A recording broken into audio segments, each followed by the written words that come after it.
Glavni grad Portugala je jedan od najtoplijih evropskih gradova i nalazi se najbliže moru. Lisabon je mesto gde ćete videti preplitanje istorije, kulture, dobre hrane, prelepih plaža i odličnog noćnog provoda. Jedna od prednosti Lisabona je što trenutno spada u gradove sa najpovoljnijim cenama u zapadnoj Evropi, sa vrlo pristupačnim cenama u hotelima i restoranima.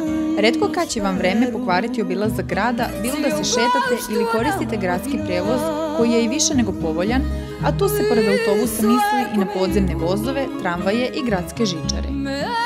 Atmosfera u celom gradu je pozitivna, ulice su široke, a tu su i stari kvartovi u kojima ćete svakako uživati.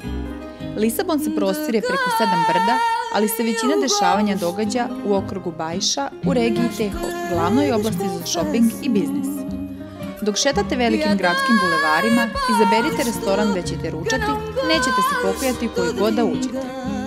Nakon ručka istražite prošlost Lisabona. Tramvajem broj 28 idete do zamka Seu Jorge, koji je sa svojim zidovima, stazicama i divnim okruženjem sigurno jedna od najvažnijih lisabonskih znamenitosti.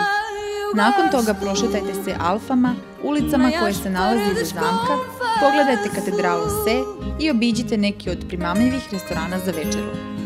Mnogi od njih nalaze se uz jezero i imaju žive nastupe, fado, tužnu i poetičnu muziku po kojoj je Lisabon nadaleko poznat, a uglavnom podrazumeva pevačicu i gitaristu.